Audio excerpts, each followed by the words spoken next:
B-boy. From the old to the new, still a B-boy. Too bold for the school, still a B-boy. East Coast to the West, B-boys worldwide. We supposed to be blessed, still a B-boy. What's up, B-boys and B-girls? We are back with another interview, and we're heading to the East. We're going to talk to an MC from one of the most underrated groups of the 90s, from the Rottin Razkals, Diesel. Hey, what's up, man? What's going on, bro? What's going on, world? So what is some of your first memories of hearing hip-hop? Oh, man, I tell you, it's crystal clear. I was a little kid, and my mom brought home the Sugar Hill Gang, right?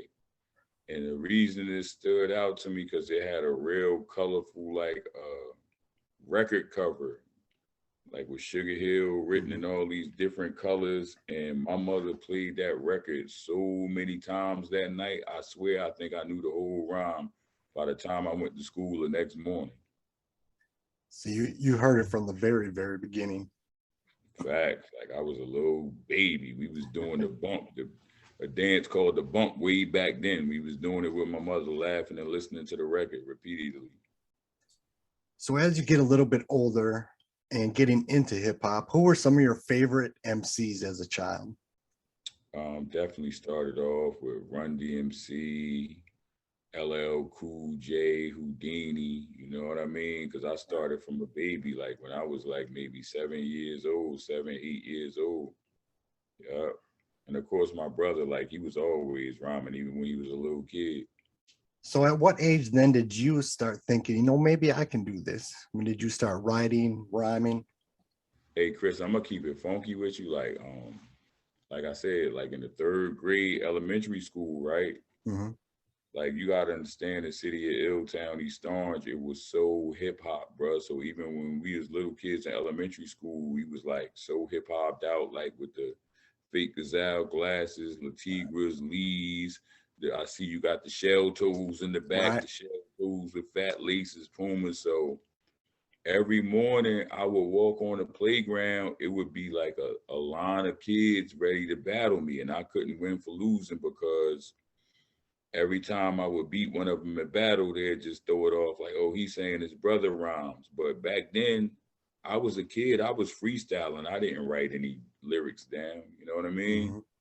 And speaking of your brother, for those who don't know, Treach, Naughty by Nature, is your older brother. What was it like seeing when Naughty first blew, like when OPP blew? What was it like from your perspective, seeing all of a sudden this crazy success your brother's group was having? Well, it was surreal because they was doing it forever. When they was in high school, they formed a group called the New Style, and they was just like all the rave where we was from. They won all the battle contests and rap contests, and then eventually they signed with Sugar Hill, with a division of Sugar Hill, Bone Me Records, and they had put out a LP called Independent Leaders, right? So the biggest thing for me was Red Alert here in New York was one of the biggest DJs. He had a mix show on the weekends. They had a single, Scuffing Those Knees. So I used to hear Scuffing Those Knees come on the radio, and I'm like, oh, they made it. They on Red Alert, they made it. Right. But eventually that project fell through for whatever reasons. You know, I don't know. I was too young at that time. And then it like shifted. They went back to the streets basically, but they still was recording. So I could remember him. He used to always go in the bathroom, I think, because of the acoustics. Mm-hmm. I remember him playing a record they recorded called Naughty by Nature. And it was just so dope, like do terrorizing because of Naughty by Nature, right? They'd be like a year and a half down the line, they got with the Flavor Unit and they changed the name to Naughty by Nature. And then it just was like light speed from there, Chris, like they just blew up, like, you know what I mean? So it was just surreal for me in my vantage point.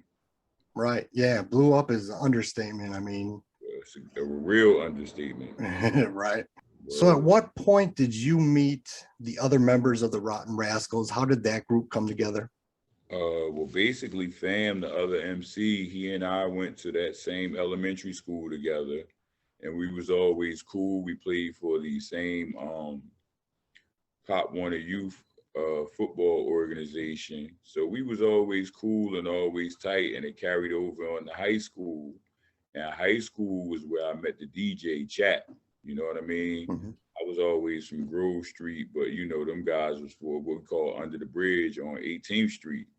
You know, so before they blew up, my brother was running down there on 18th Street. And it's funny because when I was like a freshman, I used to come down there and see him because the ghetto bastard story is a real story. Like my mom threw him out the house. He was wilding or whatever at one point. So he got too old. My mom kicked him out the house. So I used to come down there to see my brother on 18th Street with Fam and Chap and K's brother Mook. I used to hang with them in high school. So every time I would come down there to see him, like he would chase me off the block, like get out of here, go home. So I didn't know, like, yo, is he mad at me too for mom? But I didn't realize until later, like I saw on the news, the block got shot up because them dudes was down there, you know, they was hustling. So I realized after the fact, like he was chasing me off the block because he was trying to keep me safe. But little did he know, I was a few blocks up getting into all types of stuff myself. You feel me? Right. Yeah, I'm glad you brought up Ghetto Bastard. Just a side note, top 3 naughty song of all time. Classic. Such a classic track. Love that song. Facts. And it's so real because he's actually telling the actual story. Like it's not fabricated. So the first time I would have heard you and most of the world would have heard you would have been on 1993. Knock him out the box. Knock 'em out the box. Another super dope song. You know, obviously you saw your brother have huge success by that point, but what was it like recording that and then seeing it out to the world? All of a sudden you're being heard by millions of people. Oh, it was great, man. It was great because at that time, I believe I was only like 17 years old. You know what I'm saying? So I told you earlier, K's younger brother Mook was one of the dudes I hung out with in high school, right? So my brother always knew that I rhymed, but super producer KG, like Mook brought it to his older brother, like, yo, you know, Diesel rhyme too, right? So he's like, what? Like, yeah. So Mook had me spit for him, and I could see it in K's face. Like K is very cerebral, so I'm spitting, and he just looking, but I see the wheels in his head churning, like, you know what I mean? So that started my start in rapping, and it was like a natural progression because they was working on their second album, 1993, and I formulated the group with Fam because he used to always help me write rhymes. Like I get stuck and he'd give me like 2 or 3 bars, like say that. I was like, yo, you know that fit. So we formulated the Rottin Razkals, and Knock 'em Out Our Box was the first time to shine. So we was just like mark, set, go. And we went all the way in on that joint. Definitely. You all killed that track. Another classic naughty track, no doubt. Thank you. So in 95, Rottin To Da Core came out. Talk about finally releasing your group's own album, the recording sessions, you know, finishing it, kind of that in a nutshell, the Rottin To Da Core album. Well, that was a great time for me because, you know, on the heels of naughty success, and, you know, it was like our shot. So recording the album was a great thing because some of our childhood friends had a group called the Cruddy Click. 2 guys from Inglewood, California, big up Inglewood. G Love and Boo came out here because they met K on the road, and K liked their style. They was dope, so he flew them out here to East Orange.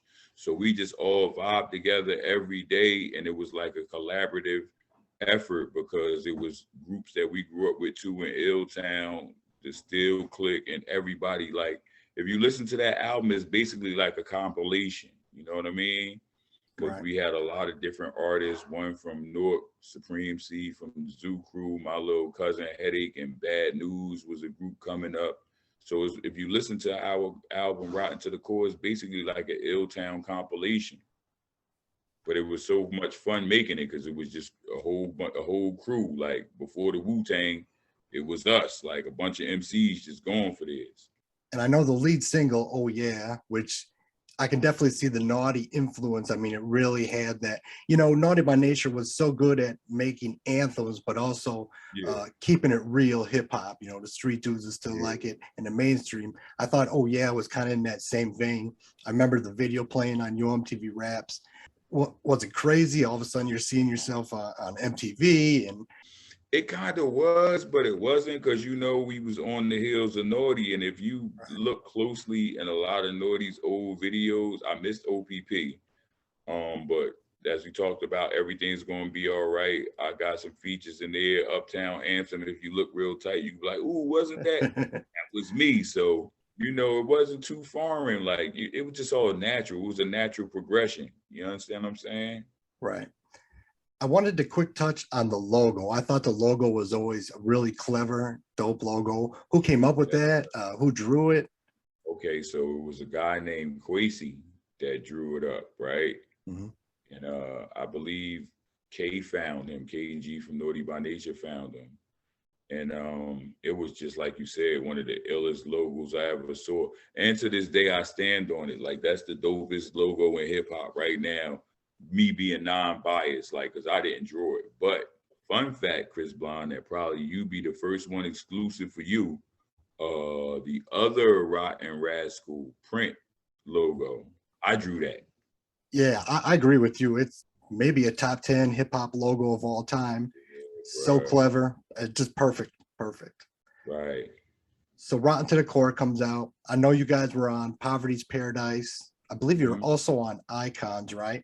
Absolutely. We all over icons. Right. So why did we never get that second Rotten Rascals album? I'm glad you asked, because we were signed to a production deal that K had through Motown, a division called Mad Sounds, right? Mhm. So not too long after we released Rotten to the Core, that division folded, right? And they didn't pick up the option for a second album. So Fam and I, as we should, we rushed the studio. We went right back in the studio and started recording. So we started shopping our demo, right? But the ARs at the time, like they liked it. They always say, "Oh, I like the demo," but we're looking for something more like this. And we aren't trendy rappers. We always stay true to who we are. So we weren't willing to compromise, right? Mhm. So years are going by, years are going by, years are going by. And a good childhood friend from mine was like a hustler, like a heavy hustler. Soup. He's one of the biggest party promoters in New Jersey right now, NJ Soup. Like he got on with us and he's like, yo, bump the labels, bro. Like, cause he was shopping it for a minute with us too, going to New York and different labels. And he was just like, yo, we gonna do it independent. I'ma fund it. Like, you know what I mean? So we actually recorded a second album, underground album called Grizzly Grind, right? And we packaged it up. And at this time, it wasn't no streaming platform. So, you know, we pressed it up CD form, and we were touring all around the world with Naughty still and selling it on the road. You know what I mean?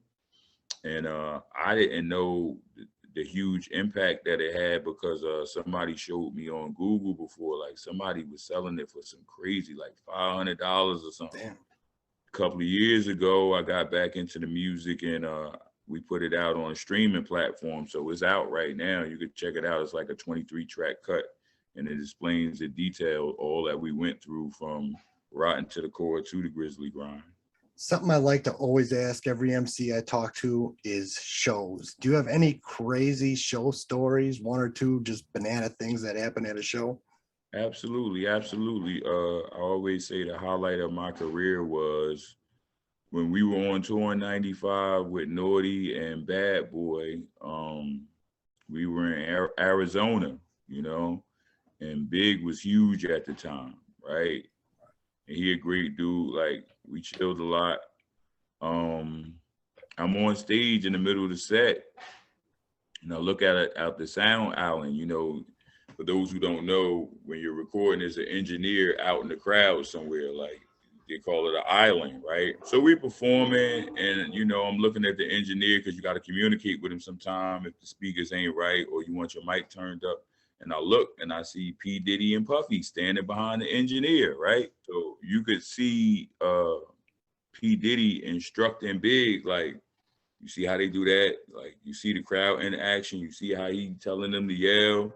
So I'm like, oh, snap, them jokers is back there taking notes from us. So I'm like, oh, yo, Notorious BIG and Puff is taking notes from my stage show. Like, it's the highlight of my career, really. Yeah, that's crazy to think about, because like you said, 95, Big was on top of the world. You mentioned you got back into music. Are you going to record anything new? Aha, I'm glad you said that. Actually, I just recently released 2 singles. The first single is called Fetty Boy NJ Soup, and it's a day in the life of the story of my friend that I was telling you about that helped us get back on, Soup, NJ Soup. So when you listen to the record, you know it's talking about him. It's not particularly about me, but just talking about him because like his story is a great story too. Like, you know, he was in the streets hustling for years, and he caught a fed beef, and he came home and just turned his life totally around, started working and got back on his grind. He turned the illegal grind into a legal grind, and now he's one of the biggest party promoters in the tri-state out here. So, and then there's another single after that I dropped shortly after called Dope.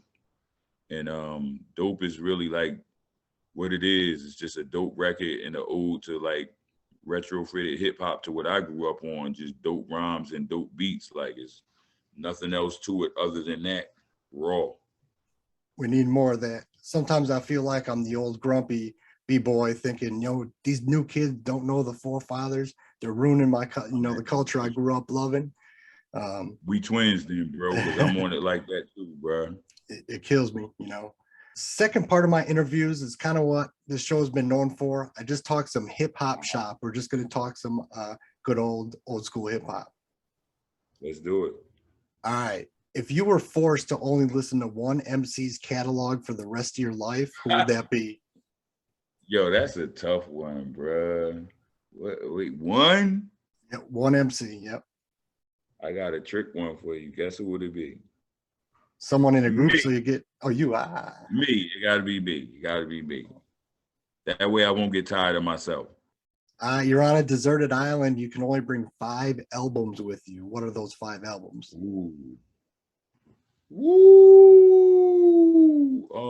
BDP, Criminal Minded, the first Run DMC album.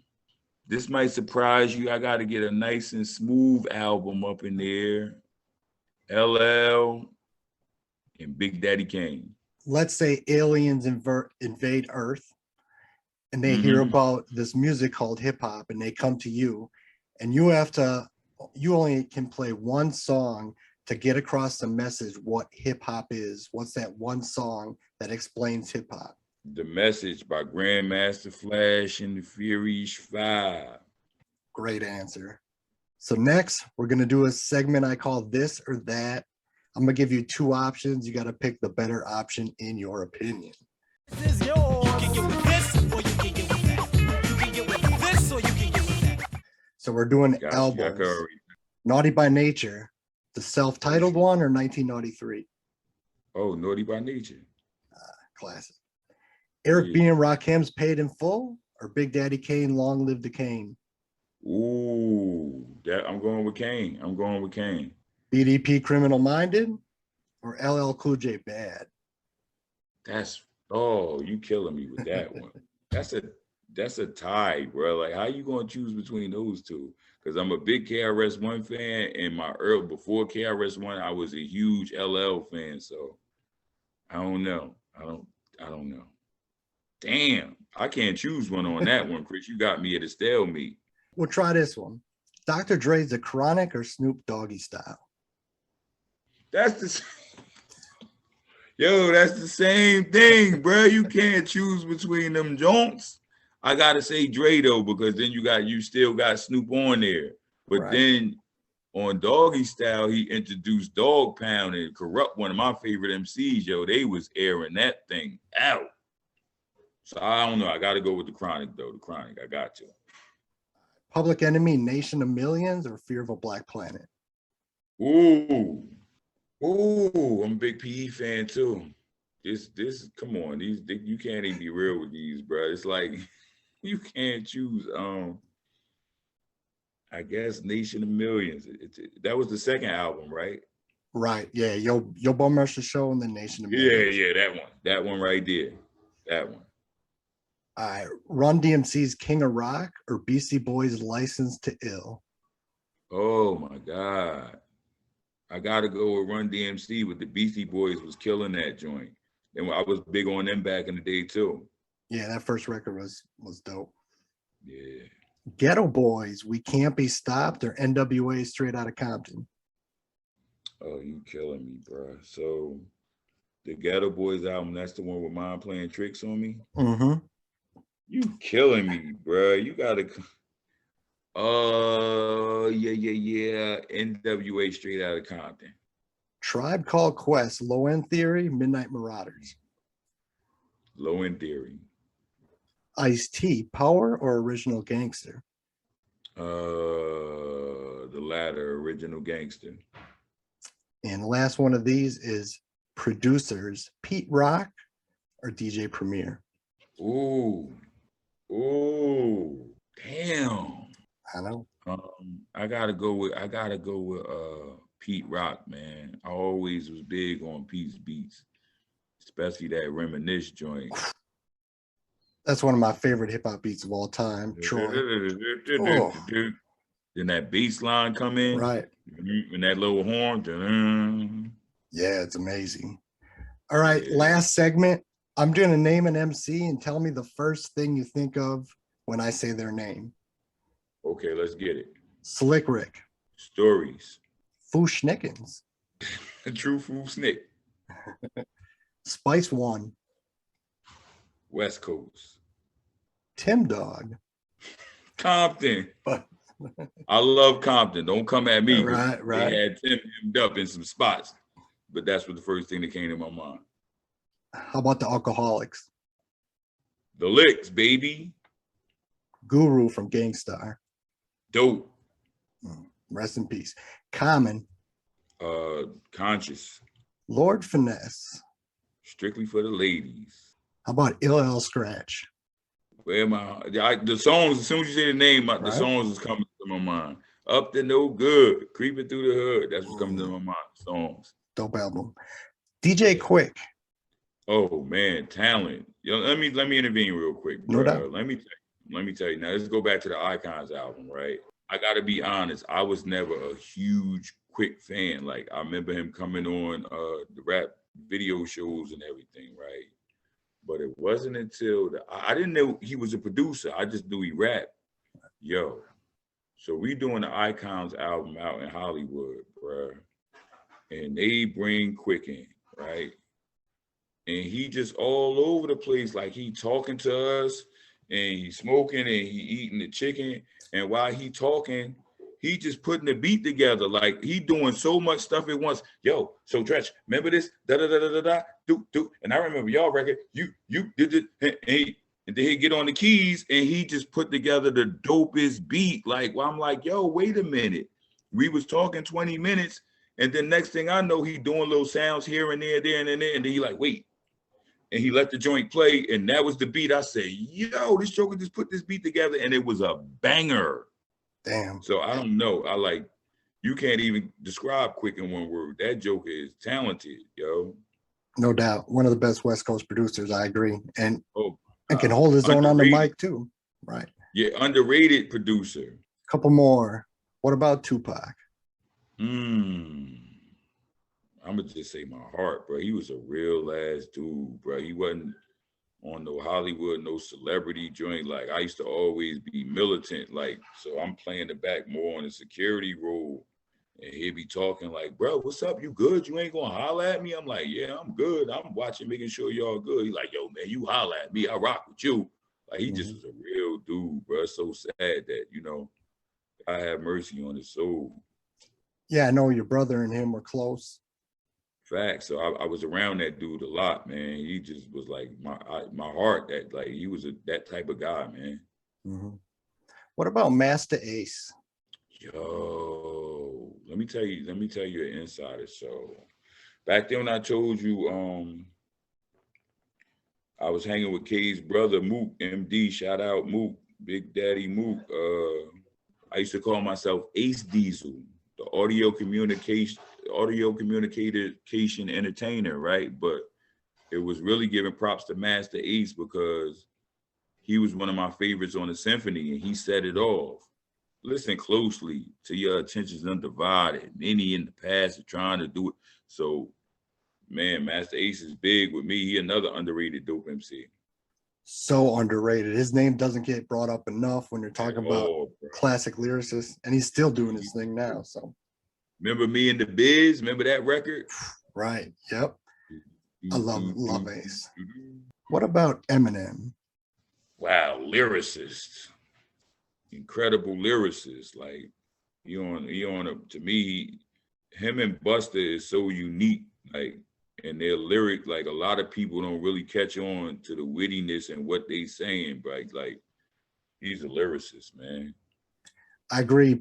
Lyricists on that level, like him, I think of like a Chino XL or, people like that. You can listen to a record 10 times and catch something new each time. Right. Like, oh shit, I didn't get that the first 9 times. Yeah, bro. 3 more, too short. Pimpin'. Eric Sermon. Dope. The Green Eye Band. I was a big EPMD fan as well. And we're gonna end it with Treach. Severely underrated. One of the dopest MCs of all time. And I'm saying that unbiased. Right. I completely agree. He's another one who doesn't get, when you're talking lyricist, so ahead of his time. In 91, people weren't rapping that complicated, or a few were, Rakim, Kane, but not many, right? Bruh, I'm his biggest fan, so this is what I want you to do. I'm sure, Chris, because you were real, from all these questions I could tell, you're a real hip-hop head, real hip-hop historian, but go back to the Poetic Justice soundtrack, right? Mm-hmm. Poor Man's Poetry, and listen to this Joker, yo. I'm as black as the space in between the stars, so I'ma rise like a white lion, leave him that then, and tripping the nigga to think he get with backspin. Red man said time for some action. We get all our brothers in practice batting. Yo, Poor Man's Poetry on what was that? I just said it, the movie. Poetic Justice. Poetic Justice soundtrack. Oh my God, yo. He went all the way in on that joint. No doubt. All right, that's what I got. Plug your pluggables. Where can people get at you? Social media tags, all that. I'm running the Rottin Razkals Facebook page, Instagram, The Real Diesel MC.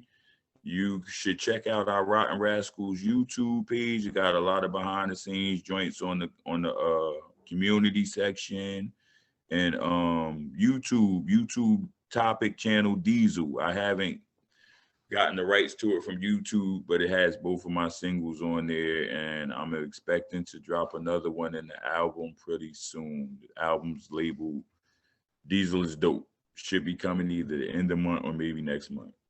All right. I appreciate you taking the time. Like I said, I loved Rottin To Da Core. I'm not saying that because I'm interviewing. I love you for loving it, bro. I appreciate you. I only interview people whose music I truly love. So it was dope. an honor talking to you. The pleasure's all mine. Peace. Thanks, bro. Peace.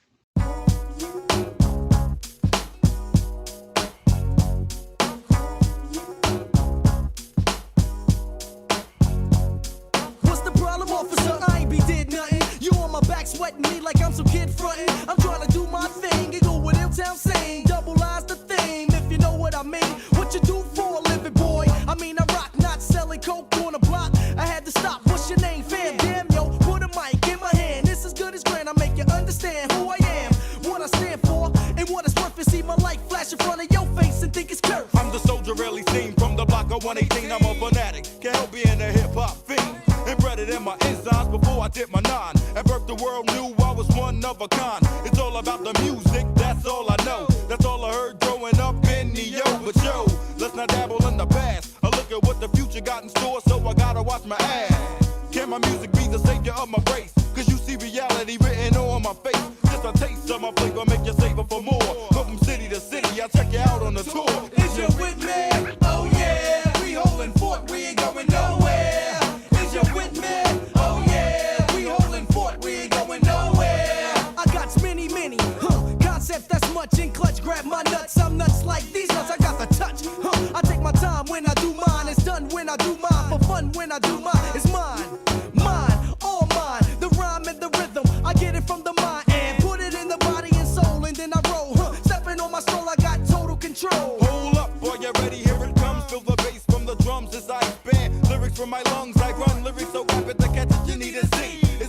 MC Naughty 3 the Diesel MC. Is you with me?